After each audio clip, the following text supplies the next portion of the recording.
계집들 데리고 천리행군이라니. 어느 대가리에서 나온 발상이야 진짜?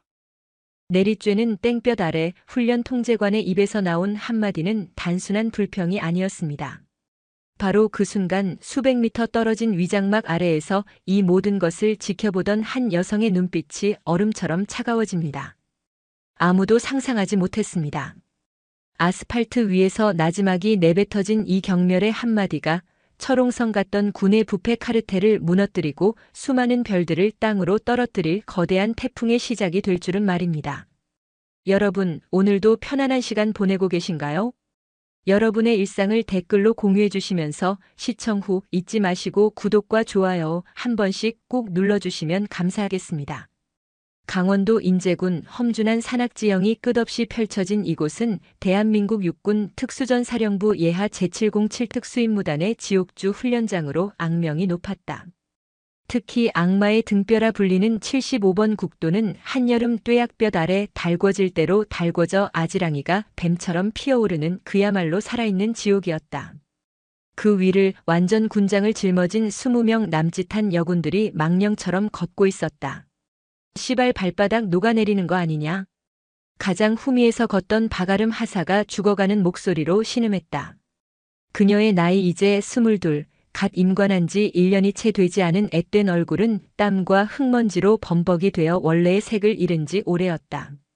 어깨를 짓누르는 25kg 군장은 단순한 무게가 아니었다. 뼛속까지 파고드는 고통이자 영혼을 갉아먹는 절망 그 자체였다. 전투화 안에서 터져버린 물집은 진물과 피로 범벅이 되어 한 걸음 한 걸음 내디딜 때마다 날카로운 비명을 질러댔다. 야, 박하사. 주둥이 닥치고 걷기나 해. 여기서 퍼지면 너만 손해야. 바로 앞에서 걷던 이유미 중사가 돌아보지도 않고 쏘아붙였다. 그녀 역시 입술이 바싹 말라 갈라져 있었고 동공은 초점을 잃은 채 흐릿했다. 하지만 그녀는 특유의 도끼와 오기로 버티고 있었다. 여군이라는 이유로, 체력이 약하다는 이유로 무시당하기 싫어 남자들보다 2배, 3배로 훈련에 매달려온 그녀였다. 하지만 사흘 밤낮으로 이어진 강행군 앞에서는 그 도끼도 녹아내릴 지경이었다. 그들의 대열은 이미 대열이라 부르기도 민망할 만큼 흐트러져 있었다. 간격은 제멋대로 벌어졌고 몇몇은 허리가 기역자로 꺾인 채 좀비처럼 비틀거렸다. 선두에서 대열을 이끌어야 할 훈련 통제관 노진규 상사는 무전기만 만지작거리며 연신 짜증 섞인 표정으로 하늘만 쳐다볼 뿐 대열을 정비하려는 의지조차 없어 보였다. 그의 눈에는 이 지긋지긋한 훈련이 빨리 끝나기만을 바라는 권태와 무책임함이 가득했다. 계집들 데리고 천리행군이라니 어느 대가리에서 나온 발상이야 진짜. 노 상사는 혼잣말처럼 중얼거리며 허리춤의 수통을 꺼내 목을 축였다. 그가 뱉은 말은 뜨거운 공기 속으로 무력하게 흩어졌지만 바로 뒤에서 듣고 있던 김민지 하사의 가슴에는 비수처럼 날아와 박혔다. 계집들. 그 한마디가 그들이 군대라는 조직 안에서 어떤 취급을 받고 있는지 명확하게 보여주는 단어였다. 그들은 나라를 지키기 위해 목숨을 걸 각오로 이곳에 온 대한민국 군인이었지만 누군가에게는 그저 성가시고 귀찮은 계집들일 뿐이었다. 바로 그 시각 행굴로에서 약 500m 떨어진 산 중턱에 위장된 관측소에서 한 여성이 서늘한 눈으로 그 처참한 광경을 내려다보고 있었다. 최첨단 디지털 망원경에 비친 여군들의 모습은 하나같이 금방이라도 쓰러질 듯 위태로워 보였다. 그녀의 전투복 어깨에는 대한민국 군의 역사상 단 한 번도 여성이 달아본 적 없는 눈부시게 빛나는 2개의 별 소장 계급장이 달려 있었다. 그녀의 이름은 강유진. 간 40을 넘긴 나이에 특수전사령부 부사령관으로 부임한 살아있는 신화 그 자체였다. 그녀의 부임 소식에 군 전체가 발칵 뒤집혔다. 단순히 최초의 여성 특전사 장군이라는 상징성 때문만은 아니었다. 육사 수석 졸업, 최전방 GOP 대대장 시절 무장공비 사살, 이라크 파병 당시 연합군 사령관 특별 표창 등 그녀의 이력은 전설적인 남성 장군들과 비교해도 조금도 뒤지지 않을 만큼 화려하고 압도적이었다. 하지만 그녀의 앞길이 탄탄대로였던 것은 결코 아니었다. 보이지 않는 유리천장과 싸워야 했고 실력보다는 성별을 먼저 문제 삼는 수많은 편견과 질시를 이겨내야 했다. 그녀는 누구보다 잘 알고 있었다. 지금 저 아스팔트 위에서 쓰러져가는 저 여군들이 겪고 있는 고통이 단순히 육체적인 것만이 아니라는 것을. 부사령관님, 저 정도면 잠시 휴식을 주는 게. 곁에 서 있던 부관 김철수 소령이 조심스럽게 입을 열었다. 그의 얼굴에도 안타까움이 가득했다. 하지만 강유진은 대답 없이 망원경에서 눈을 떼지 않았다. 그녀는 지금 저들의 육체적 한계를 보고 있는 것이 아니었다. 저들의 눈빛 속에서 꺼져가는 마지막 자존심과 희망의 불씨를 보고 있었다. 김소령. 예, 부사령관님. 지금 저들을 저렇게 만드는 게 저 땡볕과 군장 무게뿐이라고 생각하나? 김철수 소령은 쉽사리 대답하지 못했다. 강유진은 망원경을 내려놓고는 나지막이 말했다. 저들을 죽이고 있는 건 바로 저들을 인간으로 보지 않는 저 차가운 시선과 무관심이야. 저들은 지금 군인으로서 싸우고 있는 게 아니라 여자라는 편견과 싸우고 있는 거다. 그녀의 목소리는 얼음처럼 차가웠지만 그 안에는 깊은 분노가 들끓고 있었다. 그녀는 부임 직후 707특임단의 훈련 보고서를 받아보고는 경악을 금치 못했다. 특히 여군 부대의 훈련 성과는 터무니없이 낮게 기록되어 있었고 각종 보급품 지급 순위에서도 항상 최하위로 밀려나 있었다. 보고서 곳곳에서 여군들을 조직의 정식 구성원이 아닌 어쩔 수 없이 떠하는 짐처럼 취급하는 시선이 노골적으로 느껴졌다. 그리고 그 모든 보고서의 최종 결재란에는 단 한 사람의 이름이 적혀 있었다. 군수참모 황진석 중령. 강유진은 결심했다. 책상에 앉아 서류만 뒤적이는 지휘관이 되지 않겠다고. 가장 고통받는 자들의 곁에서 그들의 심장으로 함께 뛰겠다고. 내 군장 가져와. 예? 부사령관님 설마. 김철수 소령의 얼굴이 하얗게 질렸다. 못 들었나? 당장 내 군장 가져오라고 했다. 저들과 똑같은 무게로. 강유진의 눈빛은 거역을 허락하지 않는 강철 같은 의지로 빛나고 있었다. 이것은 단순한 훈련 참관이 아니었다. 골물대로 골마 터지기 직전인 이 부대의 심장부에 메스를 들이대기 위한 그녀만의 전쟁 선포였다. 김소령은 잠시 망설였지만 이내 굳은 표정으로 지휘 차량으로 달려갔다. 잠시 후 그는 흙먼지 하나 묻지 않은 신형 군장을 들고 그녀의 앞에 섰다. 강유진은 익숙한 동작으로 군장을 어깨에 둘러매고 턱끈을 조였다. 장군이라는 계급장을 잠시 잊은 채 그녀는 완벽한 일개 특전사의 모습으로 변해 있었다. 부사령관님, 부디 제거하여 주십시오. 지휘관께서 직접. 김소령. 지휘관은 병사들이 흘리는 땀의 의미를 알아야 하고 그들이 흘리는 눈물의 무게를 함께 짊어져야 하는 사람이야. 지금부터 내 계급은 소장이 아니라 저들과 똑같은 훈련병이다. 똑똑히 지켜봐. 내가 저 아이들의 꺾인 자존심을 어떻게 다시 일으켜 세우는지. 그녀는 더 이상 아무 말도 하지 않고 흙먼지가 풀풀 날리는 지옥의 행군로를 향해 성큼성큼 걸어갔다. 그녀의 등장은 메마른 대지를 적시는 한 줄기 소나기처럼 절망으로 가득 찬 행군로 위에 조용히 하지만 거역할 수 없는 기세로 스며들기 시작했다. 전 대원 5분간 휴식. 선두에서 걷던 노진규 상사의 목소리가 마이크를 타고 울려 퍼졌다. 그 말이 떨어지기 무섭게 20명의 여군들은 마치 실 끊어진 인형처럼 그 자리에 풀썩 주저앉았다. 군장을 벗어 던질 기력조차 없는지 대부분은 군장을 맨 채로 길가에 널브러졌다. 거친 숨소리만이 아스팔트 위에서 피어오르는 아지랑이와 뒤섞여 공기를 무겁게 짓눌렀다. 바로 그때였다. 저 멀리서 인형 하나가 그들을 향해 다가오고 있었다. 처음에는 그저 아지랑이가 만들어낸 신기루라고 생각했다. 하지만 그 인형은 점점 더 뚜렷해졌고 이내 그들 앞에 섰다. 자신들과 똑같은 전투복, 똑같은 군장을 짊어진 여군이었다. 하지만 무언가 달랐다. 지친 기색 하나 없는 꼿꼿한 자세, 흐트러짐 없는 걸음걸이, 그리고 무엇보다 형형하게 빛나는 그 눈빛은 지금껏 이 부대 그 누구에게서도 본 적 없는 것이었다. 누구? 이유미 중사가 경계심 가득한 목소리로 중얼거렸다. 처음 보는 얼굴이었다. 간부인가? 하지만 어깨에는 어떠한 계급장도 달려있지 않았다. 이름표에는 강유진이라는 세 글자만 선명하게 박혀 있었다. 웅성거림이 퍼져나갔다. 뭐야, 신입이야? 이 시기에 신입을 받는다고. 미쳤나 봐.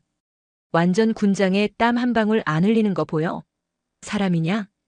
근데 저 눈빛 좀 봐. 장난 아닌데. 강유진은 그들의 수군거림을 애써 외면하며 묵묵히 대열의 맨 앞으로 걸어갔다. 그리고는 아무 말 없이 행군 선두에 섰다. 그녀의 갑작스러운 등장에 가장 당황한 것은 훈련 통제관인 노진규 상사였다. 어이, 거기. 누군데 멋대로 선두에 서나? 소속하고 이름 밝혀. 노 상사는 권위적인 목소리로 그녀를 제지하려 했다. 하지만 강유진은 돌아보지도 않고 나직하지만 힘있는 목소리로 말했다. 휴식 끝났다. 전 대원 일어서. 그 목소리에는 이상한 힘이 있었다. 강압적이지 않았지만 그 자리에 있던 모두를 압도하는 카리스마가 담겨 있었다. 여군들은 자신들도 모르게 마치 자석에 이끌린 쇠붙이처럼 자리에서 일어나기 시작했다. 비틀거리면서도 무거운 군장을 고쳐 메고 대열을 정비했다. 노 상사는 어안이 벙벙했다. 자신의 통제에는 꿈쩍도 않던 대원들이 처음 보는 여군 한 명의 말에 이토록 일사불란하게 움직이다니. 그는 무언가 잘못됐다는 것을 직감했지만 감히 더 이상 말을 섞을 용기가 나지 않았다. 강유진은 뒤를 돌아보며 지친 여군들을 한번 쭉 훑어보았다. 그녀의 시선이 닿는 곳마다 여군들은 저도 모르게 허리를 고추세웠다. 지금부터 내가 선두에 선다. 내 걸음만 보고 따라와. 한 명도 낙오하지 않는다. 알겠나? 네. 몇몇이 힘겹게 대답했다. 강유진은 더 이상 다그치지 않았다. 그녀는 그저 묵묵히 앞으로 걷기 시작했다. 그녀의 걸음은 기계처럼 정확하고 일정했다. 조금의 흐트러짐도 지친 기색도 찾아볼 수 없었다. 마치 끝없이 이어진 이 지옥의 행군로가 그녀에게는 편안한 산책길이라도 되는 것 같았다. 처음에는 의심의 눈초리로 그녀를 보던 여군들의 눈빛이 서서히 변하기 시작했다. 1시간이 지나고 2시간이 지나도록 그녀의 속도는 조금도 줄어들지 않았다. 오히려 시간이 지날수록 그녀의 등은 더욱 단단하고 믿음직스러워 보였다. 그녀의 존재 자체가 무언의 메시지가 되어 그들의 꺾였던 의지를 조금씩 일으켜 세우고 있었다. 저 사람도 우리와 똑같은 군장을 메고 똑같은 길을 걷고 있다. 그런데 저 사람은 지치지 않는다. 그렇다면 우리도 할 수 있다.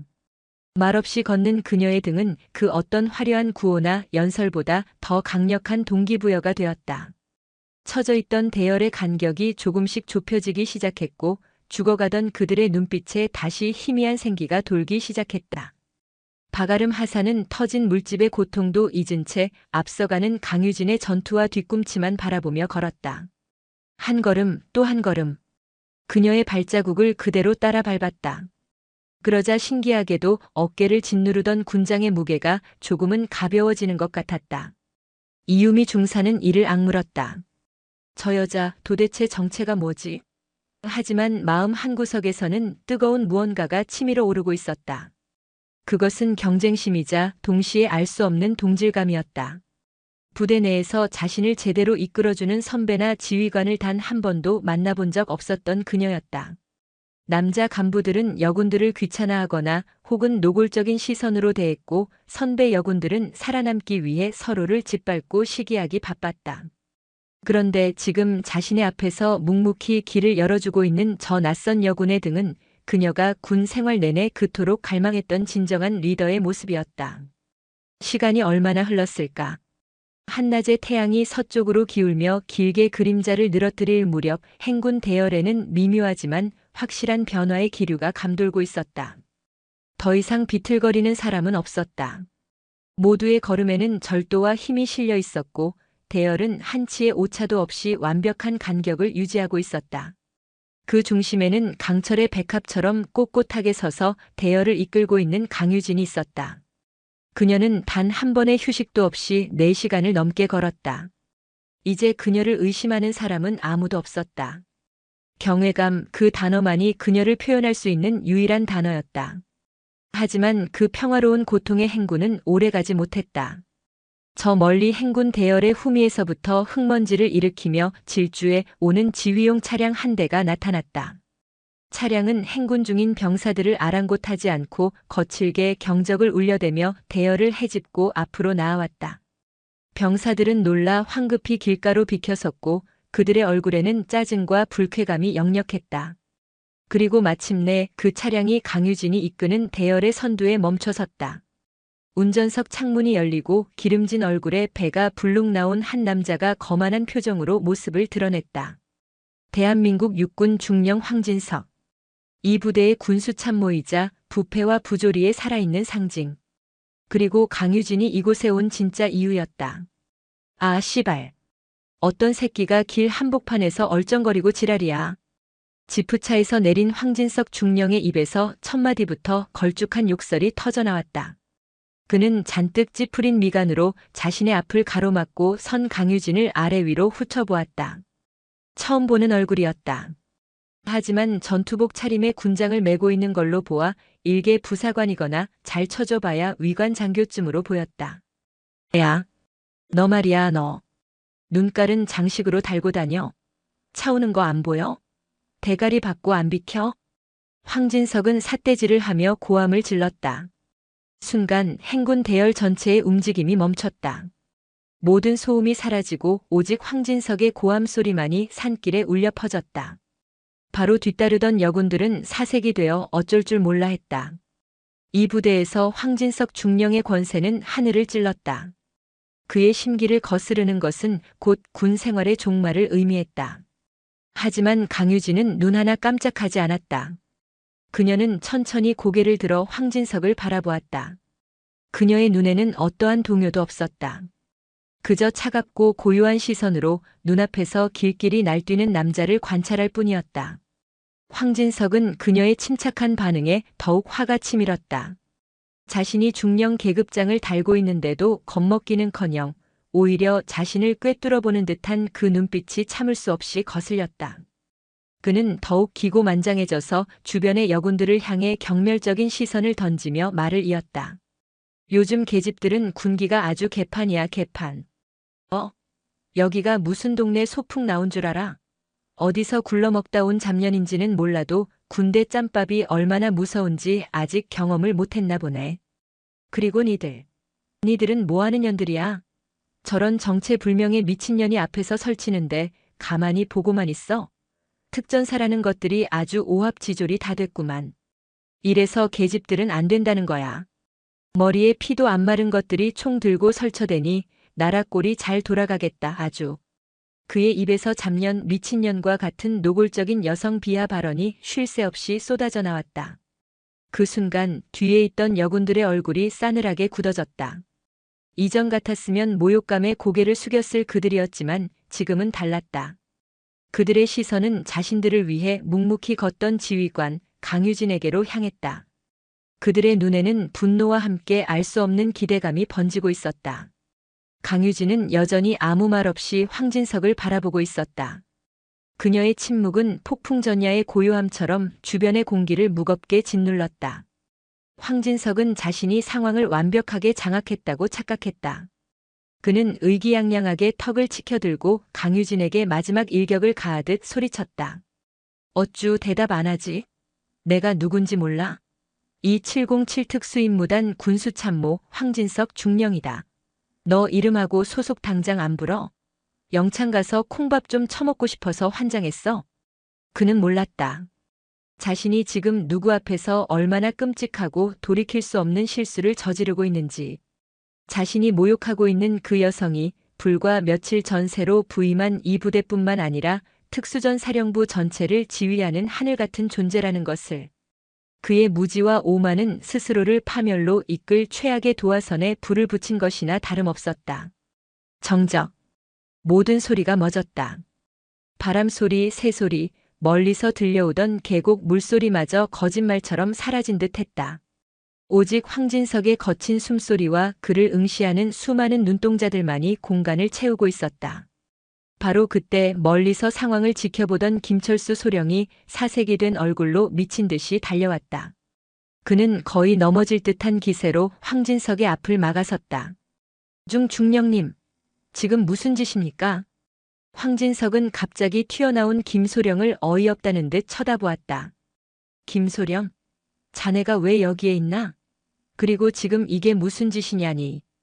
군기를 어지럽히는 저 정체불명의 여군을 바로잡으려는 것 아닌가. 소령 눈에는 이게 안 보여? 하지만 김철수 소령의 얼굴은 이미 하얗게 질려 사시나무처럼 떨리고 있었다. 그는 거의 울먹이는 목소리로 떨리는 손가락을 들어 강유진을 가리키며 말했다. 정체불명의 여군이라니요. 중령님, 이분은 이번에 새로 부임하신 우리 특수전사령부 부사령관님, 강유진 소장님이십니다. 뭐라고? 황진석의 뇌가 순간 정지했다. 부사령관, 강유진 소장, 새로 부임한 전설 속의 여성 장군. 설마. 아니, 그럴 리가. 이렇게 허름한 전투복 차림으로 병사들과 똑같이 군장을 메고 이 땀과 흙먼지 구덩이 속에서 걷고 있을 리가 없었다. 그의 동공이 지진이라도 난 듯 격렬하게 흔들렸다. 그는 믿을 수 없다는 듯 김소령과 강유진을 번갈아 쳐다보았다. 강유진의 전투복 어깨 흙먼지에 가려져 보이지 않던 두 개의 별이 그제야 황진석의 눈에 들어왔다. 그 별은 마치 자결하는 태양처럼 그의 눈을 멀게 했고 그의 심장을 꿰뚫는 비수처럼 날카롭게 박혔다. 온몸의 피가 순식간에 빠져나가는 느낌이었다. 방금 전까지 세상을 다 가진 듯 오만했던 그의 얼굴에서 핏기가 사라지고 시멘트처럼 굳어갔다. 소 소장님. 그의 입에서 간신히 새어나온 말은 의미를 가진 단어라기보다는 공포에 질린 짐승의 신음에 가까웠다. 그는 자신이 무슨 짓을 했는지 깨달았다. 사단장에게, 그것도 전군이 주목하는 신임 여성 사단장에게 야, 너 잡년, 미친년이라는 막말을 퍼부으며 모욕했다. 그것도 수많은 병사들이 보는 앞에서. 이것은 단순한 하극상을 넘어 용서받을 수 없는 군인으로서의 생명이 끝나는 행위였다. 주변을 둘러싼 여군 부사관들의 얼굴에는 이제 통쾌함이 서려 있었다. 평소 자신들을 벌레 보듯 하대하고 괴롭히던 황진석의 몰락을 바로 눈앞에서 목격하는 순간이었다. 강유진은 그때까지도 아무 말이 없었다. 그녀는 천천히 황진석에게로 한 걸음 다가섰다. 그녀의 군화가 자갈을 밟는 소리가 마치 사형 집행인의 발걸음 소리처럼 황진석의 귓가에 울렸다. 강유진은 그의 눈을 똑바로 들여다보며 얼음보다 차가운 목소리로 입을 열었다. 황진석 중령. 성. 예, 소장님. 황진석은 반사적으로 부동자세를 취했지만 그의 다리는 후들후들 떨려 금방이라도 주저앉을 것만 같았다. 자네는 방금 나를 어디서 굴러먹던 잡년이라고 했지. 그것은 질문이 아니었다. 그의 죄를 확인하는 사형 선고였다. 아닙니다. 오해이십니다. 저는 소장님이신 줄 정말 몰랐습니다. 제가 죽을 죄를 지었습니다. 황진석은 비굴하게 변명하며 머리를 조아렸다. 하지만 강유진의 표정에는 변화가 없었다. 몰랐다고 했나? 그럼 내가 소장이 아니었다면, 일개 여군 부사관이었다면 자네의 그 모욕적인 언사와 행동은 정당화될 수 있다는 말인가? 그것이 아니라. 대답해. 강유진의 나직하지만 단호한 명령에 황진석은 입을 떼지 못했다. 무슨 말을 해도 변명이 될 뿐이라는 것을, 그리고 상황을 더욱 악화시킬 뿐이라는 것을 본능적으로 깨달았기 때문이다. 강유진은 그를 잠시 쳐다보다가 그의 옆에 세워진 지휘용 차량으로 시선을 돌렸다.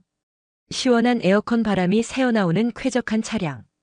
그리고 그 옆에는 땀과 먼지에 절어 극한의 고통을 감내하며 걷고 있는 병사들이 있었다. 극명한 대비였다. 군수참모라는 자가 훈련 중인 병사들을 통제하고 지원해야 할 시간에 저 시원한 차 안에서 뭘 하고 있었나? 내가 묻고 있다. 황진석 중령. 훈련 현장을 점검하고 있었습니다. 황진석은 모기만 한 목소리로 겨우 대답했다. 그러자 강유진의 입가에 싸늘한 미소가 번졌다. 점검? 차를 타고 달리며 여군들에게 추잡한 농담이나 던지는 게 자네가 말하는 점검인가? 병사들의 사기를 꺾고 지휘관을 모욕하는 것이 자네의 임무인가? 그녀의 목소리는 점점 더 날카로워졌다. 모든 말이 비수가 되어 황진석의 심장에 박혔다. 그는 고개를 들지 못했다. 사방에서 자신을 향하는 경멸의 시선이 마치 불화살처럼 온몸에 쏟아지는 것 같았다. 강유진은 더 이상 그와 말을 섞을 가치도 없다는 듯 차갑게 마지막 명령을 내렸다. 차에서 내려. 그리고 그 잘난 중령 계급장 때. 지금부터 자네는 일개 훈련병 신분으로 이 행군 대열의 맨 뒤에 선다. 저 병사들과 똑같이 남은 거리를 두 발로 걸어서 완주하도록. 이건 명령이다. 황진석 중령의 얼굴은 잿빛으로 변해 있었다.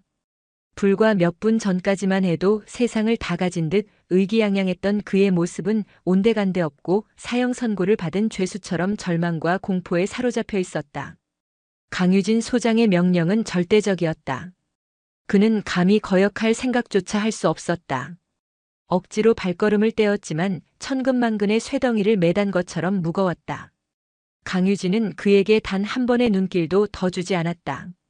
그녀는 뒤를 돌아 대열을 향해 외쳤다. 전 대원 주목. 휴식 끝. 행군 재개한다. 목표 지점까지 쉬지 않는다. 충성. 그녀의 목소리에는 새로운 활기와 힘이 넘쳤다. 여군 부사관들은 조금 전의 충격적인 사건으로 인해 오히려 피로를 잊은 듯했다. 그들의 눈빛에는 생기가 돌았고 얼굴에는 억눌려왔던 울분을 토해낸 듯한 후련함마저 감돌았다. 그들은 일사불란하게 대열을 정비하고 이전보다 더욱 힘찬 발걸음으로 앞으로 나아가기 시작했다. 황진석은 그 대열의 맨 뒤에 마치 죄수처럼 내몰려 억지로 끌려가야만 했다. 그는 평생을 책상 앞에서 편하게 보낸 인물이었다. 이런 식의 강도 높은 행군은 훈련소 시절 이후 처음이나 다름없었다. 더군다나 그는 군장도 물통도 아무런 준비도 없이 갑작스럽게 행군에 투입되었다. 깨끗하게 다려진 전투복과 반짝이는 전투화는 이런 험한 산길을 걷기에는 최악의 조건이었다. 행군이 재개된 지 30분도 채 지나지 않아 황진석은 숨을 헐떡이기 시작했다. 심장은 금방이라도 터질 것처럼 격렬하게 요동쳤고 등줄기에서는 비 오듯 땀이 흘러내렸다. 강유진은 마치 그를 시험이라도 하듯 이전보다 행군 속도를 미세하게 더 높였다. 여군들은 이를 악물고 그 속도에 맞춰 따라갔지만 황진석에게는 죽음의 속도나 다름없었다. 헉헉 잠시만. 그는 결국 참지 못하고 대열에서 이탈해 길가에 주저앉으려 했다.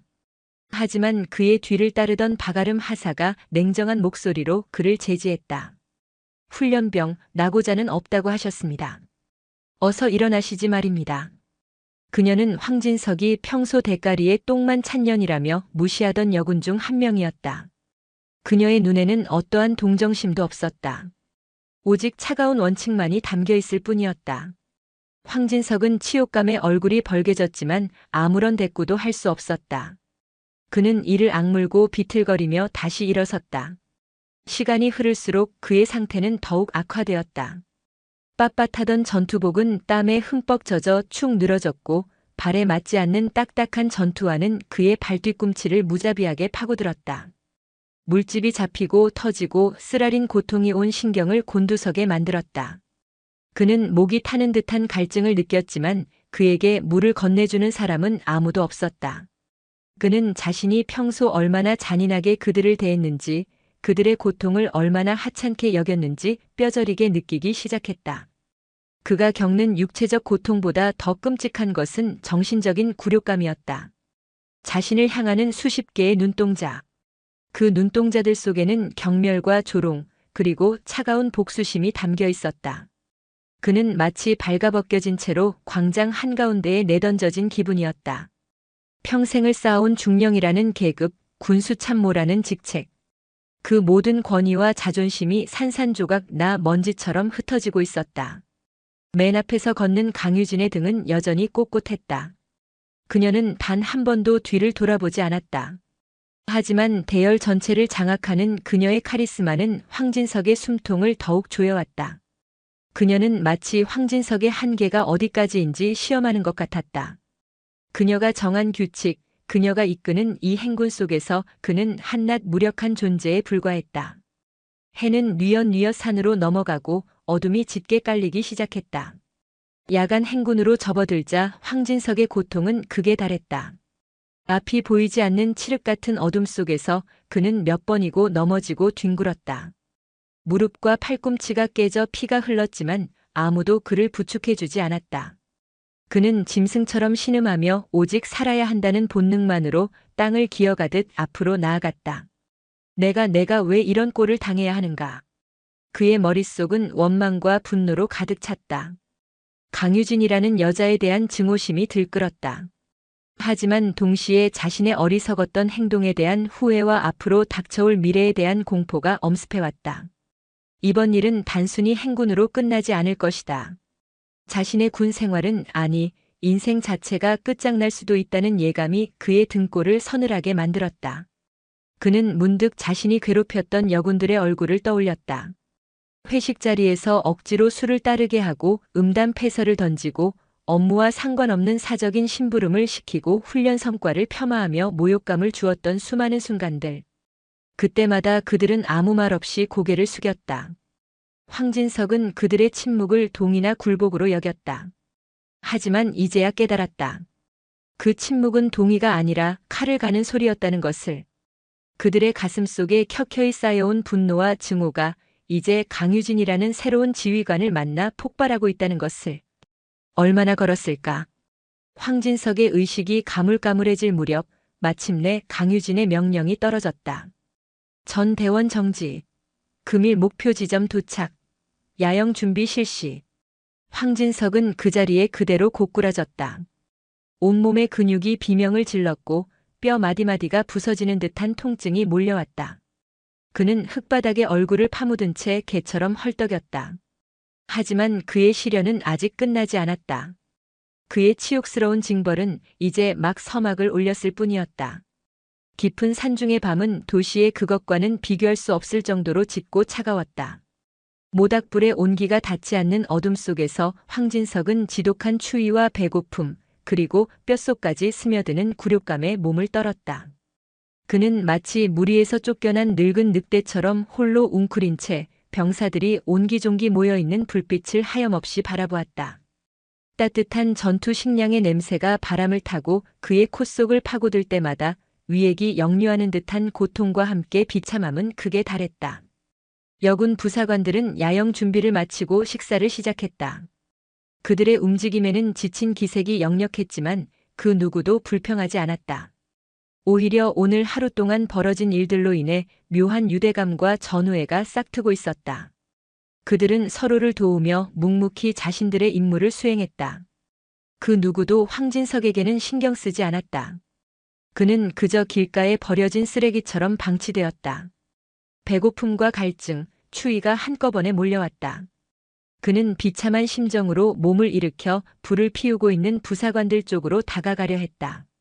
따뜻한 음식과 물 한 모금이라도 얻을 수 있을까 하는 신락 같은 희망 때문이었다. 하지만 그가 다가가자 그를 발견한 이유미 중사가 차가운 목소리로 말했다. 훈련병은 배식 마지막 순서입니다. 아직 간부들 식사 끝나지 않았습니다.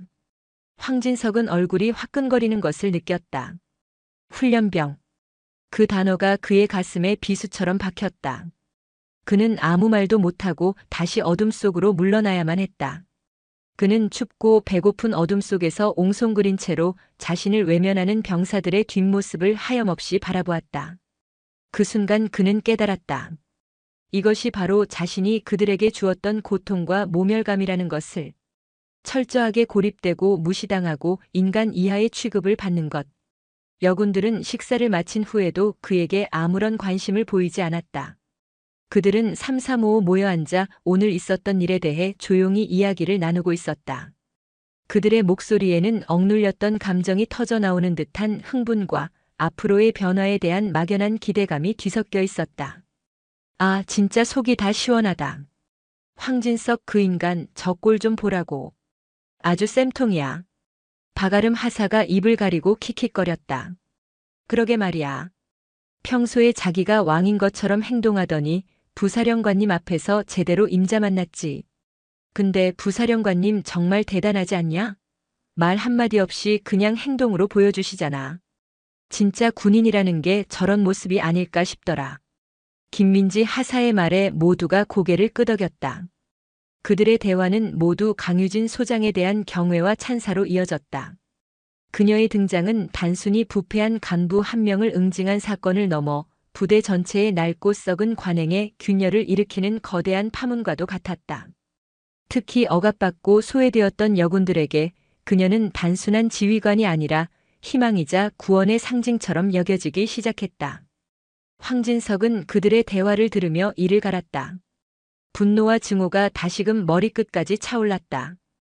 감히 일개 하사, 중사 나부랭이들이 자신을 조롱하고 비웃는다는 사실을 견딜 수가 없었다. 하지만 그는 아무것도 할 수 없었다. 지금 이 상황에서 그가 할 수 있는 일은 오직 숨죽이고 고통을 감내하는 것뿐이었다. 한참의 시간이 흐른 뒤 식사와 정리가 모두 끝났을 무렵 박아름 하사가 마지못해 그에게 다가왔다. 그녀는 차갑게 식어버린 전투 식량 하나와 물통을 그의 앞에 툭 던져놓듯 내려놓았다. 식사하십시오. 그리고 이거 드시고 정신 똑바로 차리시길 바랍니다. 여기가 당신 같은 쓰레기가 설 자리가 아니라는 걸. 그녀의 목소리는 얼음장처럼 차가웠다. 황진석은 대답 없이 허겁지겁 전투 식량 포장을 뜯었다. 짐승처럼 개걸스럽게 음식을 입안에 쑤셔 넣었다. 맛을 느낄 겨를도 없었다. 오직 생존을 위한 본능적인 행위였다. 그렇게 허기를 채우고 나자 그제야 현실에 대한 감각이 조금씩 돌아왔다. 그리고 그와 동시에 앞으로 어떻게 해야 할지에 대한 절망적인 고민이 시작되었다. 이대로 끝낼 수는 없었다. 그는 20년 넘게 군에 몸담으며 온갖 더러운 짓을 마다하지 않고 지금의 자리까지 올라왔다. 이렇게 허무하게 무너질 수는 없었다. 그는 머릿속으로 필사적으로 탈출구를 찾기 시작했다. 그래, 강유진 그 여자도 약점이 있을 거야. 여자라는 것 자체가 약점이지. 어떻게든 흠집을 잡아서 역공을 해야 해. 그리고 내겐 아직 연줄이 남아있어. 육군 본부의 박 장군님, 사령부의 최 장군님 그들에게 연락만 닿는다면. 그는 희미한 희망의 끈을 붙잡고 복수의 칼날을 갈기 시작했다. 하지만 그는 자신의 생각이 얼마나 어리석은지, 그리고 강유진이 이미 얼마나 멀리 내다보고 있었는지 깨닫지 못하고 있었다. 한편 강유진은 개인용 천막 안에서 잠을 청하지 않고 있었다. 그녀는 랜턴 불빛 아래에서 부관인 김철수 소령으로부터 긴급히 올라온 보고서를 검토하고 있었다. 그녀가 행군에 참여하기 전 김소령에게 은밀히 지시했던 사항에 대한 중간 보고였다. 바로 황진석 중령에 대한 내사 자료였다. 보고드립니다. 황진석 중령은 수년간 군수 물자를 빼돌려 사적으로 유용한 혐의가 짙습니다. 특히 유류 및 부식, 일부 고가의 훈련 장비 등이 장부와 실제 재고 간에 상당한 차이를 보이고 있습니다. 관련 서류는 교묘하게 조작되어 있으나 몇몇 내부 고발자의 증언과 정황 증거를 확보했습니다. 김소령의 목소리는 낮고 진지했다. 강유진은 보고서를 넘기며 미간을 찌푸렸다. 그녀가 예상했던 것보다 황진석의 비리는 훨씬 더 뿌리 깊고 광범위했다. 또한 여군 부사관들을 상대로 상습적인 성희롱과 직권 남용을 일삼았다는 제보가 있었습니다.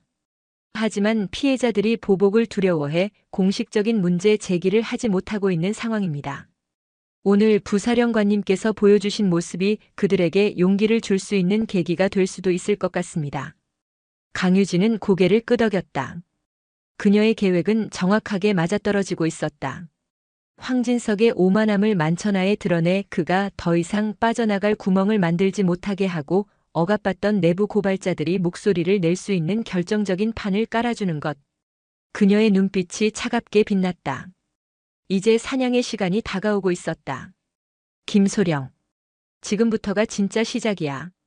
강유진은 보고서를 내려놓고 천막 한쪽에 펼쳐진 군용 지도를 응시했다.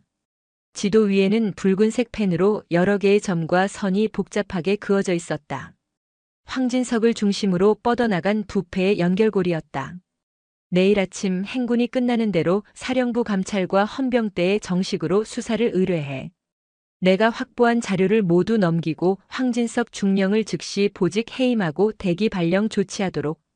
예, 알겠습니다. 부사령관님. 그런데 황 중령의 배후에 있는 인물들의 반발이 예상됩니다.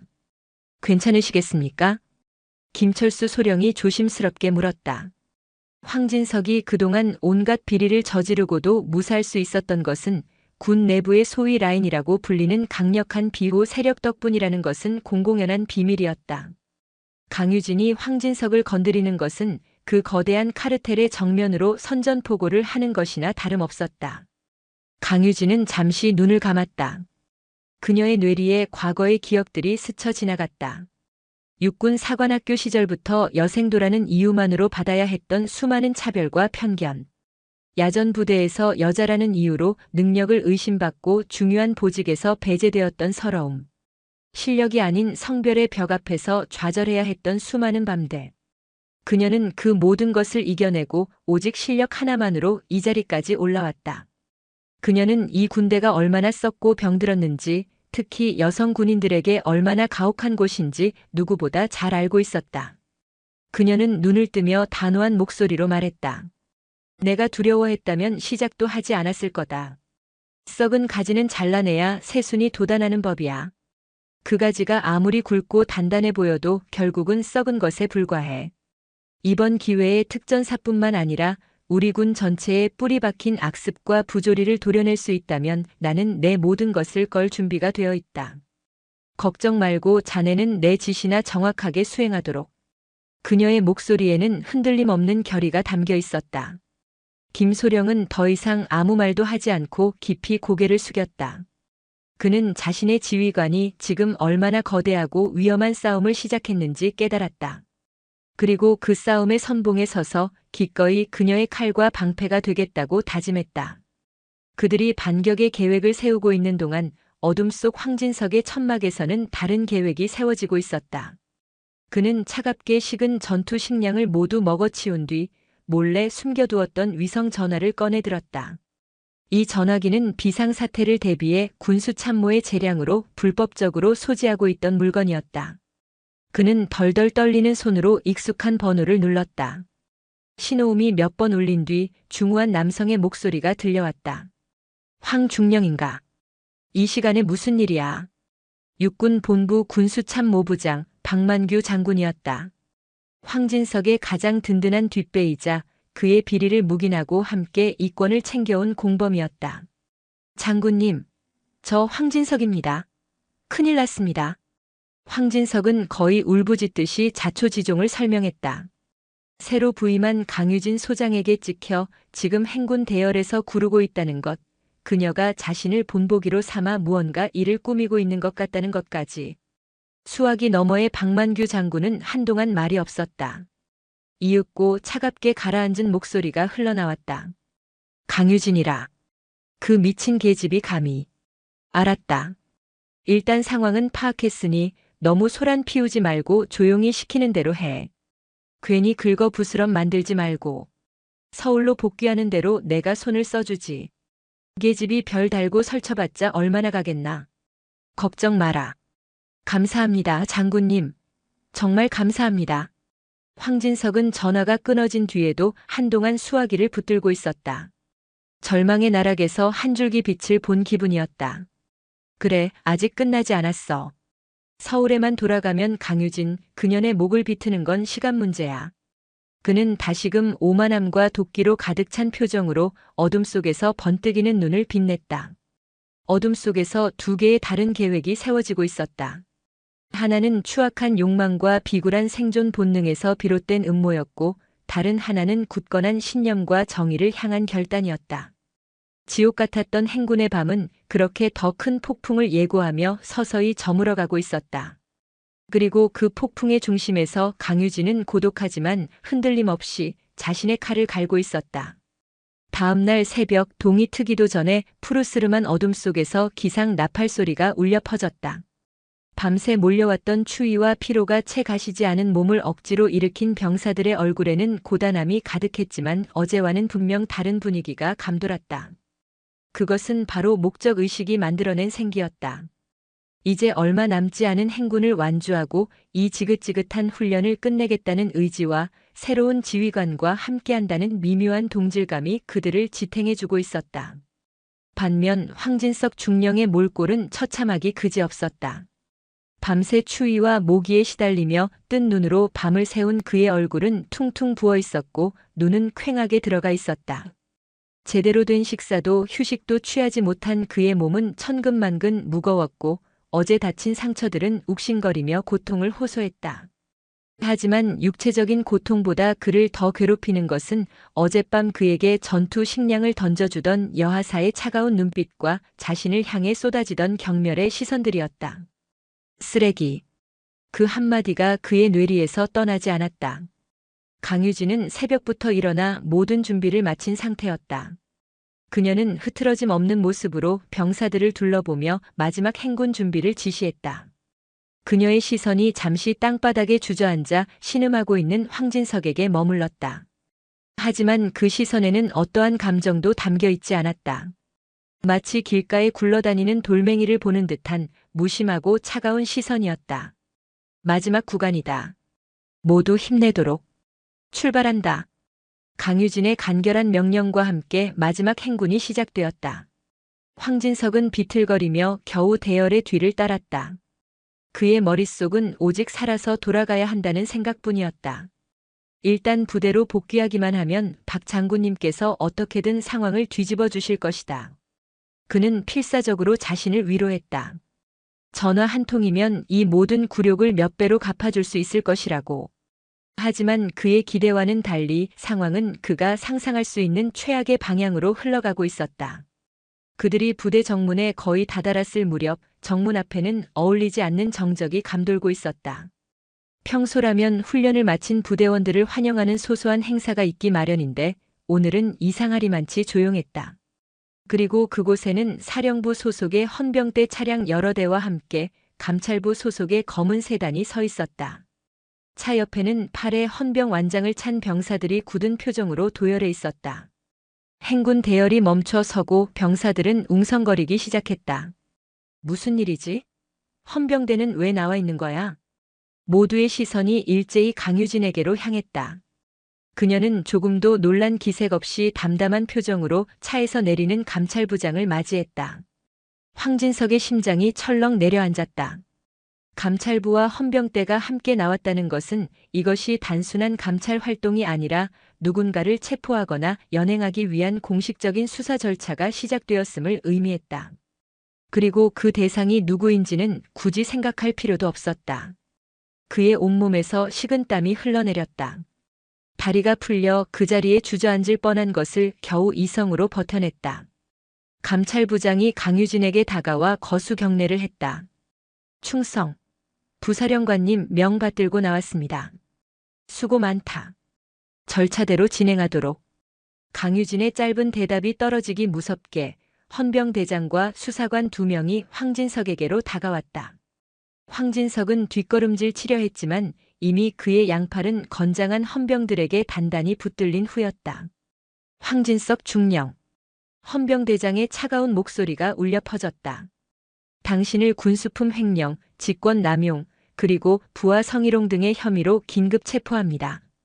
당신은 변호사를 선임할 수 있으며 진술을 거부할 권리가 있습니다. 하지만 당신이 하는 모든 발언은 법정에서 불리하게 작용할 수 있습니다. 미란다 원칙이 고지되는 순간 황진석의 마지막 이성의 끈이 끊어졌다. 그는 짐승처럼 발버둥치며 소리 질렀다. 이거 놔. 이거 놓으라고. 이건 모함이야. 강유진, 당신이 꾸민 짓이지. 내가 누군 줄 알고 감히 이따위 짓을 벌여. 당장 날 풀어주지 못해. 그의 추악한 발악은 지켜보는 모든 이들의 눈살을 찌푸리게 만들었다. 여군 부사관들은 경멸과 혐오가 뒤섞인 표정으로 그를 쳐다보았다. 평소 그가 휘두르던 권력이 얼마나 허망하고 공허한 것이었는지 그 민낯이 적나라하게 드러나는 순간이었다. 헌병들은 그의 저항을 가볍게 제압하고 그의 손에 차가운 수갑을 채웠다. 철컥하고 금속성 마찰음이 울리는 순간 황진석 중령의 군 생활은 그리고 그의 인생은 사실상 끝이 났다. 그는 저항을 포기한 채 고개를 푹 숙이고 헌병들에게 끌려갔다. 헌병차에 오르기 직전 그는 마지막으로 강유진을 돌아보았다. 그의 눈에는 원망과 증오 그리고 희미한 애원이 뒤섞여 있었다. 하지만 강유진은 그를 바라보지 않았다. 그녀는 오직 며칠간의 지옥 같은 훈련을 무사히 마치고 돌아온 자신의 병사들, 땀과 먼지로 뒤범벅이 되었지만 그 어느 때보다 강인하고 늠름한 눈빛을 하고 있는 여군 부사관들을 바라보고 있었다. 그날 밤 부대는 전례 없는 충격과 흥분으로 술렁였다. 황진석 중령의 긴급 체포는 그동안 골마 터지기 직전이었던 부조리의 종양을 터트린 신호탄과 같았다. 하지만 동시에 보이지 않는 불안감 또한 감돌았다. 황진석의 뒤에 거대한 백이 있다는 사실은 공공연한 비밀이었기 때문이다. 과연 강유진 부사령관 혼자서 그 거대한 세력과 맞서 싸울 수 있을까? 여군 내무반은 그날따라 유난히 조용했다. 모두 훈련의 피로를 씻어냈지만 쉽게 잠들지 못하고 뒤척였다.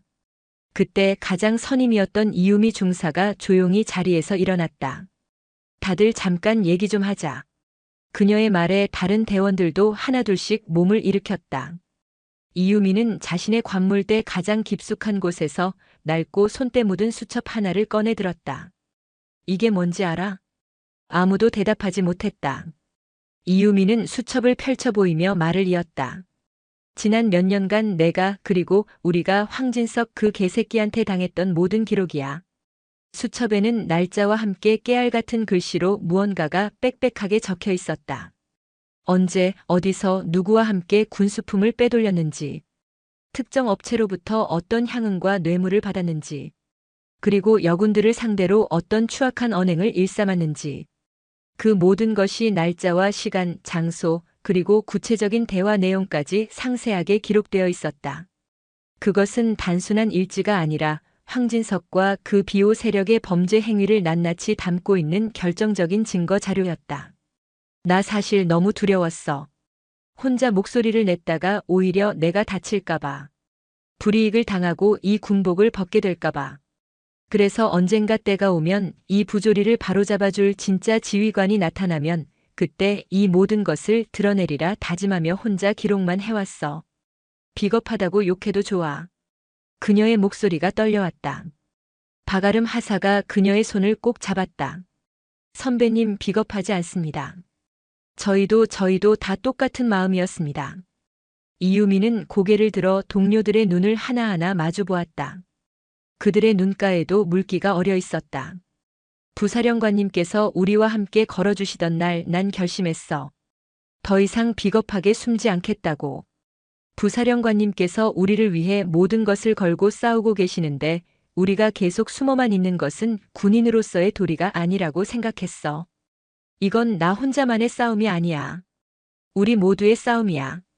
그녀의 말이 끝나자 김민지 하사가 자리에서 벌떡 일어났다. 맞습니다. 저도 증언하겠습니다. 황중령이 제게 회식 자리에서 억지로 술을 따르게 하고 제 어깨에 손을 올렸던 것 똑똑히 기억합니다. 나도 훈련 성과를 조작해서 일부러 내 인사고과에 불이익을 줬어. 나는 1명, 2명. 그들의 입에서 본물처럼 억눌러왔던 증언들이 터져나왔다. 그것은 공포를 이겨낸 용기의 불씨였고 어둠을 밝힐 희망의 외침이었다. 그들은 더 이상 무력하고 순종적인 피해자가 아니었다. 불의에 맞서 자신들의 명예와 권리를 되찾으려는 당당하고 용기 있는 군인의 모습이었다. 그날 밤 그들은 연판장을 작성했다. 20명의 여군 부사관 전원이 자신의 이름을 걸고 황진석 중령의 비위를 고발하는 탄원서이자 강유진 부사령관의 개혁을 지지하는 선언문이었다. 다음 날 아침 이유미 중사를 비롯한 대표단은 부사령관실의 문을 두드렸다. 노크 소리를 들은 강유진이 직접 문을 열었다. 그녀의 앞에는 비장한 표정의 여군들이 서 있었다. 이유미는 조금의 망설임도 없이 낡은 수첩과 밤새 작성한 연판장을 강유진의 책상 위에 올려놓았다. 부사령관님, 저희가 함께 싸우겠습니다. 강유진은 차오르는 감정을 억누를 수 없었다. 그녀를 둘러싼 모든 것이 그녀를 고립시키고 벼랑 끝으로 내몰았지만 정작 그녀가 지키려 했던 병사들은 그녀의 곁을 떠나지 않았다. 오히려 그녀의 가장 강력한 무기이자 방패가 되어주기 위해 스스로 용기를 내어준 것이다. 그녀는 자신이 혼자가 아니라는 사실에 목이 메어왔다.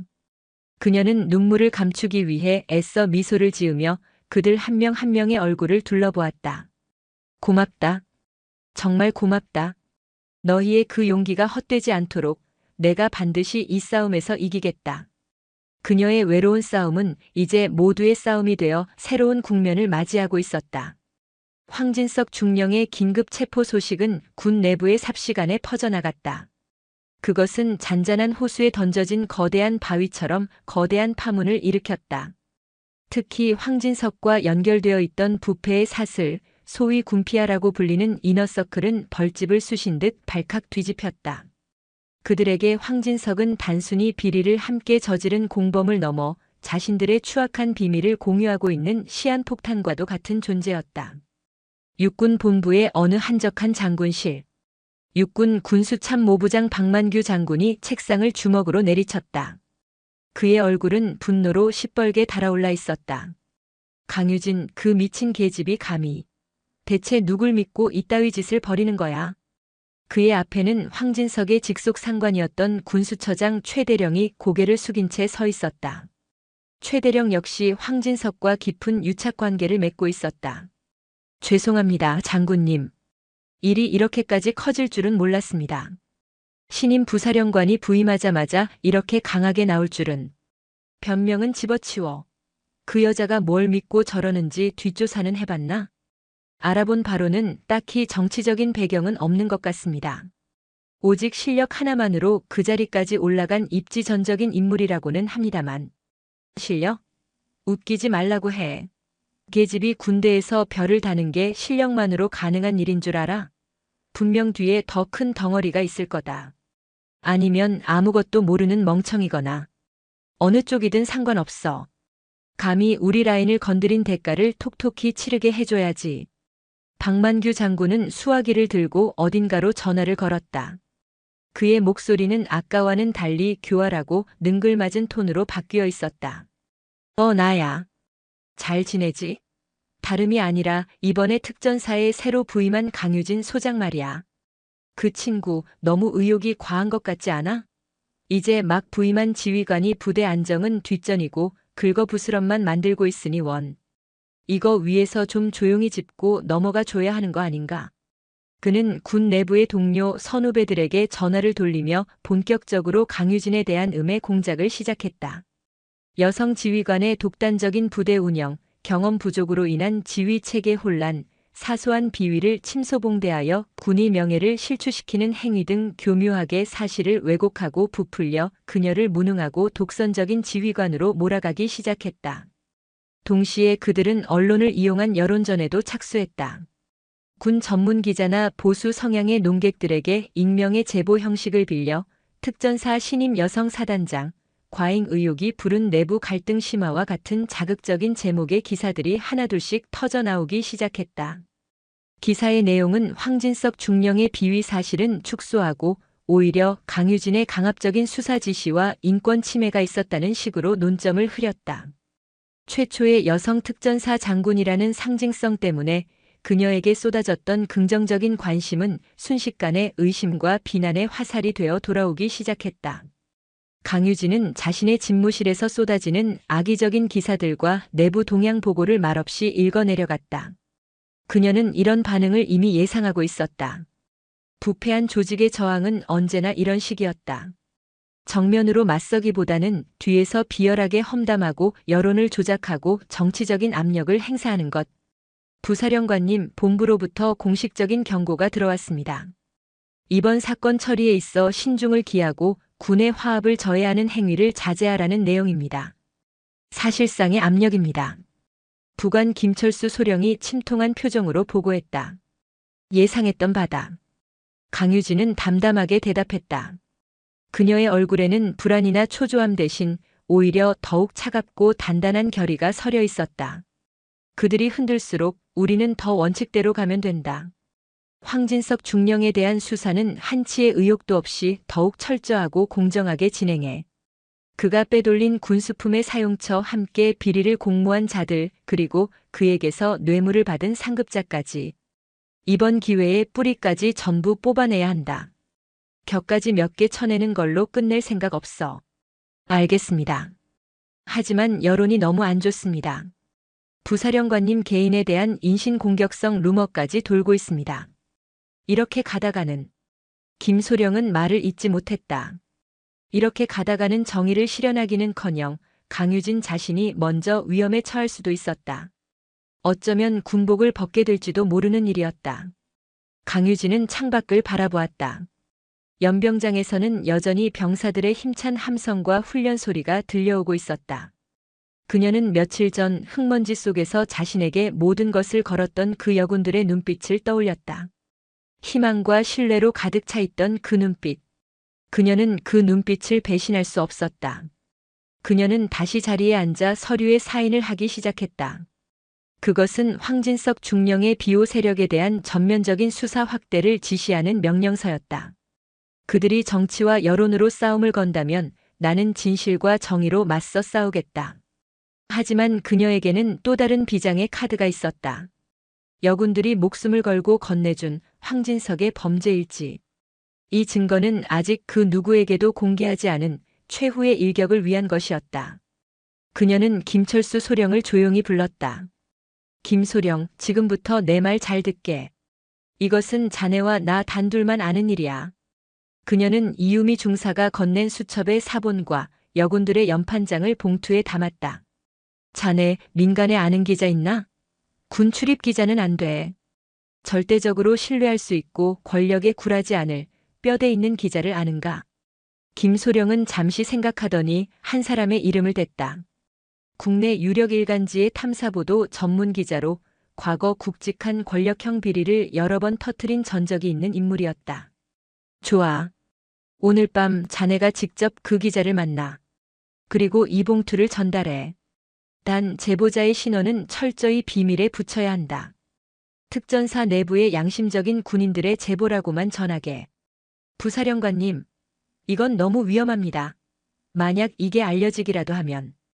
위험한 건 저쪽이지 우리가 아니야.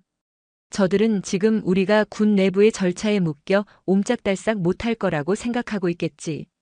하지만 이 싸움은 더 이상 군대 안의 싸움이 아니야. 썩어 빠진 군을 바로잡으려는 국민과의 약속이다. 그녀의 결정은 사실상의 선전포고였다.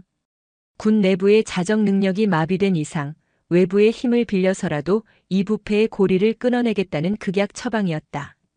이제 이 싸움은 단순히 한 부대 내의 비리 척결을 넘어 군 전체의 낡은 적폐 세력과 개혁을 꿈꾸는 새로운 리더십 간의 거대한 전쟁으로 번져나가고 있었다. 그리고 그 전쟁의 한복판에 강유진은 홀로 서 있었다. 그날 밤 서울의 한 허름한 술집 구석에서 김철수 소령과 한 중년 남자가 마주 앉았다. 대한민국일보 탐사보도팀장 이석진 기자였다. 그는 군에서 흘러나오는 강유진 소장에 대한 악의적인 소문들을 접하고 사건의 배후에 무언가 거대한 음모가 도사리고 있음을 직감하고 있던 차였다. 김소령이 건넨 서류 봉투를 받아든 그의 눈빛이 날카롭게 빛났다. 이게 전부 사실입니까? 봉투 안의 내용을 빠르게 훑어본 이석진의 목소리가 낮게 잠겨 있었다. 황진석의 범죄일지는 그의 상상을 초월할 만큼 구체적이고 충격적이었다. 단순한 군납 비리를 넘어 군 고위층과 방산업체, 심지어 정치권까지 연결된 거대한 커넥션의 실체가 고스란히 담겨 있었다. 제가 드릴 수 있는 말씀은 이것이 특전사 내부의 양심적인 군인들이 목숨을 걸고 제보한 자료라는 것뿐입니다. 이석진은 더 이상 묻지 않았다. 기자로서의 오랜 감이 말해주고 있었다. 이것은 대한민국을 뒤흔들 엄청난 특종이자 반드시 세상에 알려야만 하는 진실이라는 것을. 그리고 며칠 후 대한민국일보 일면 머리 기사로 아폴론의 빛 작전 대한민국 군의 심장을 갉아먹는 검은 커넥션이라는 제목의 탐사보도 기사가 터져나왔다.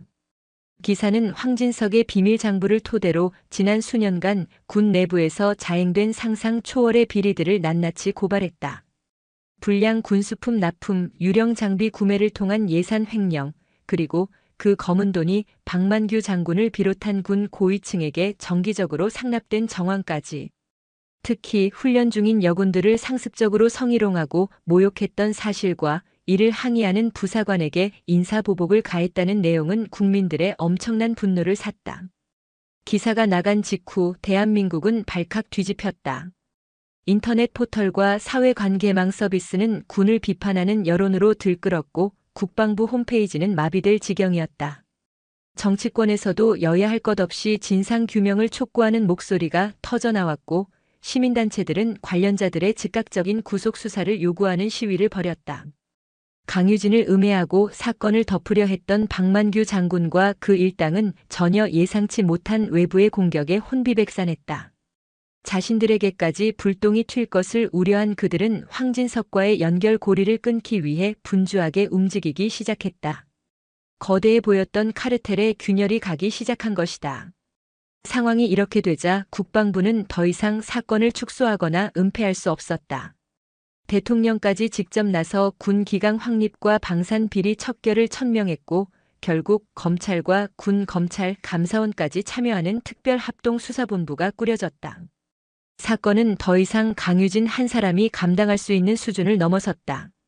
그녀가 시작한 작은 나비의 날갯짓은 이제 대한민국군 전체를 뒤흔드는 거대한 태풍이 되어 있었다. 구치소에 수감되어 있던 황진석은 자신을 비호하던 세력이 움직이기 시작했다는 소식에 희망을 품고 있었다. 하지만 신문에 자신의 범죄 행각이 낱낱이 보도되고 자신을 도와주겠다던 박만규 장군이 연락을 피하기 시작하자 그는 극심한 불안감에 휩싸이기 시작했다. 자신만 모든 죄를 뒤집어쓰고 버려질 수도 있다는 공포가 그를 덮쳤다.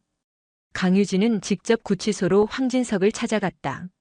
며칠 만에 마주한 그는 완전히 다른 사람이 되어 있었다. 오만하고 거만했던 모습은 온데간데 없고 초조함과 공포에 찌든 초라한 중년 남성의 모습만 남아 있었다. 황진석 중령. 이제 당신을 지켜줄 사람은 아무도 없어. 강유진은 차갑게 말했다. 그리고는 신문 일면 기사와 군납업체 대표들이 검찰에 제출한 진술서 일부를 그의 앞에 던져놓았다. 이게 다가 아니라는 건 당신이 더 잘 알겠지. 당신의 윗선들은 지금 당신을 버리고 자신들만 살 궁리를 하고 있다. 당신이 끝까지 입을 다물면 당신은 이 모든 죄를 혼자 뒤집어쓰고 수십 년을 감옥에서 썩게 될 거야. 강유진은 잠시 말을 멈추고 그의 눈을 똑바로 쳐다보았다. 하지만 당신이 진실을 말한다면 기회를 주지. 당신이 알고 있는 모든 것을 털어놓고 수사에 협조한다면 정상 참작을 받을 수 있도록 최대한 돕겠다. 선택은 당신 몫이야. 조직을 위해 혼자 죽을 것인가, 아니면 당신을 배신한 조직의 진실을 밝히고 살아남을 것인가. 그것은 악마의 속삭임이자 유일한 구원의 동아줄이었다. 황진석의 눈동자가 격렬하게 흔들렸다. 그는 며칠간 자신을 외면했던 상급자들의 얼굴을 떠올렸다. 온갖 꾸준히 일을 도맡아 처리해주며 충성을 다했지만 위기가 닥치자 가차없이 자신을 버리려 하는 그들의 비정함에 치를 떨었다. 배신감과 복수심이 그의 마음속에서 들끓기 시작했다. 결국 그의 저항은 무너졌다. 말하겠소. 내가 아는 모든 것을 다 말하겠습니다. 황진석의 자백은 댐을 무너뜨리는 것과 같았다. 그의 입에서 쏟아져 나온 이름들은 군 전체를 경악하게 만들었다. 현역 장성, 예비역 고위 간부, 군과 유착된 정치인들까지. 대한민국을 지탱해야 할 안보의 축이 얼마나 깊고 추악하게 썩어 있었는지가 만천하에 드러나는 순간이었다. 합동수사본부의 수사가 본격적으로 시작되면서 대한민국군은 건군 이래 최대의 위기를 맞았다. 매일 아침 신문과 뉴스는 군 고위 간부들의 비리 혐의와 소환조사 소식으로 도배되었다. 별들이 줄줄이 떨어져 나갔고 철옹성 같았던 군 내부의 부패 카르텔은 뿌리부터 흔들리기 시작했다. 강유진을 음해하고 압박했던 박만규 장군 역시 수사 대상에 올라 소환 통보를 받았다. 그는 마지막까지 자신의 인맥을 총동원해 수사망을 빠져나가려 발버둥 쳤지만 이미 여론은 걷잡을 수 없이 악화된 상태였다. 결국 그는 모든 혐의를 시인하고 자신의 집무실에서 수갑을 차는 치욕을 당해야만 했다. 그의 몰락은 강유진에 맞섰던 구시대적 적폐 세력의 종말을 상징하는 사건이었다. 전세는 완벽하게 역전되었다. 그녀의 외롭고 고독했던 싸움은 마침내 정의의 심판을 향한 거대한 행진으로 변모하고 있었다. 거대한 소용돌이의 중심에서 강유진은 오히려 한 걸음 물러나 자신의 자리를 묵묵히 지켰다. 그녀는 더 이상 전면에 나서지 않았다.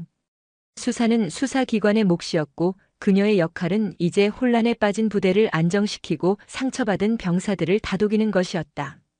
그녀가 시작한 싸움의 목적은 개인적인 복수나 영광이 아니었기에 그녀는 조용히 자신의 본분에 충실했다. 어느 맑은 가을날 707 특수임무단 연병장에서는 작은 행사가 열리고 있었다. 얼마 전 천리행군 훈련을 무사히 마친 여군 부사관들의 훈련 복귀 및 포상 수여식이었다. 단상 위에 선 강유진은 한 명 한 명의 이름을 호명하며 직접 표창장을 수여했다. 그녀는 그들의 눈을 마주치며 따뜻한 격려의 말을 건넸다. 이유미 중사. 당신의 용기가 우리 모두를 구했소. 고맙소. 박아름 하사, 김민지 하사. 그날 맨 뒤에서 묵묵히 처진 동료를 챙기던 모습 잊지 않겠소. 당신들은 진정한 군인이요. 그녀의 진심 어린 칭찬에 여군들의 얼굴에는 자부심과 감동이 어렸다. 그들은 더 이상 군의 소모품이나 차별의 대상이 아니었다. 한 사람의 당당한 군인이자 조직을 변화시킨 주역으로서 인정받고 있었다. 부대를 감싸던 패배감과 무력감은 사라지고 그 자리에는 건강한 자신감과 활기가 넘쳐 흘렀다. 행사가 끝난 후 강유진은 혼란스러웠던 부대의 분위기를 쇄신하고 병사들의 사기를 진작시키기 위한 여러 개혁 조치들을 단행했다. 불필요한 관행과 부조리를 없애고 소통과 신뢰를 기반으로 한 새로운 병영 문화를 만들어 나가기 시작했다. 그녀는 더 이상 책상에 앉아 보고만 받는 지휘관이 아니었다. 수시로 훈련장을 찾고 병사 식당에서 병사들과 함께 식사하며 그들의 작은 목소리 하나하나에 귀를 기울였다. 그녀의 변화는 부대 전체에 긍정적인 영향을 미쳤다. 상급자들은 부하들을 존중하기 시작했고 부하들은 상급자를 진심으로 믿고 따랐다. 특히 여군들의 위상은 눈에 띄게 달라졌다. 그들은 더 이상 여군이라는 수식어에 갇히지 않고 오직 자신의 능력과 실력으로 평가받기 시작했다. 부대의 주요 보직에도 여성 군인들이 적극적으로 등용되었고 그들은 자신의 역량을 마음껏 발휘하며 부대의 전투력 향상에 기여했다. 시간이 흘러 황진석 중령과 그 일당에 대한 재판 결과가 나왔다. 주범이었던 황진석은 수십 개의 혐의가 모두 유죄로 인정되어 징역 15년이라는 중형을 선고받았다. 박만규 장군을 비롯한 연루자들 역시 법의 엄중한 심판을 피하지 못했다. 이 소식을 전해 들은 강유진은 집무실에서 조용히 눈을 감았다. 길고 길었던 싸움이 마침내 끝났음을 실감했다. 그녀는 많은 것을 잃을 뻔했지만 결국 더 소중한 것을 얻었다. 그것은 바로 사람의 마음, 병사들의 신뢰였다. 그날 저녁 그녀는 정복이 아닌 평상복 차림으로 용기를 내주었던 여군 부사관들과 조촐한 저녁 식사 자리를 가졌다. 계급과 직책을 떠나 한 사람의 동료이자 선배로서 함께하는 편안한 자리였다. 부사령관님 아니 언니라고 불러도 될까요? 한 젊은 하사가 수줍게 물었다. 강유진은 환하게 웃으며 고개를 끄덕였다. 부사령관님 덕분에 저희는 군 생활을 계속할 용기를 얻었습니다. 이제는 저희가 부사령관님의 든든한 버팀목이 되어드리겠습니다. 이유미 중사의 말에 모두가 고개를 끄덕였다. 그들의 눈에는 강유진을 향한 깊은 존경과 신뢰가 담겨 있었다. 강유진은 가슴 벅찬 감동을 느끼며 그들의 잔에 음료를 채워주었다. 창밖으로는 아름다운 저녁 노을이 지고 있었다. 길고 어두웠던 터널을 지나 마침내 새로운 시대의 여명이 밝아오고 있었다. 강유진이 뿌린 작은 씨앗은 이제 굳건한 신뢰와 희망이라는 거목으로 자라나 대한민국 군의 미래를 밝히는 등불이 될 준비를 하고 있었다. 몇 년 후 강유진은 특전사 최초의 여성 사령관으로 취임했다. 그녀의 취임식에는 과거 지옥의 행군을 함께했던 여군들이 어엿한 중견 간부가 되어 가장 앞자리에서 그녀를 지켜보며 뜨거운 박수를 보냈다.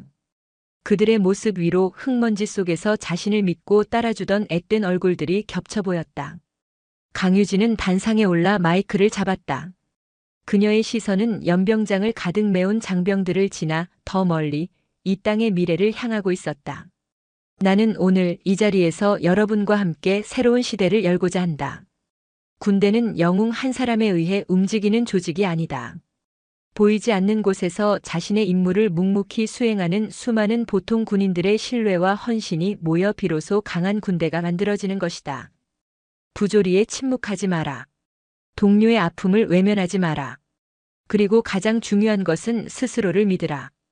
여러분 한 사람 한 사람이 가진 힘과 용기가 모일 때 우리 군은 그리고 우리 조국은 더욱 강해질 것이다. 그녀의 연설이 끝나자 우레와 같은 박수와 함성이 연병장을 뒤흔들었다. 그것은 새로운 시대를 여는 희망의 포효이자 정의가 승리한 역사의 증언이었다. 강유진과 707 특수임무단 여군들이 보여준 이야기는 그렇게 세대를 넘어 영원한 전설로 남게 되었다.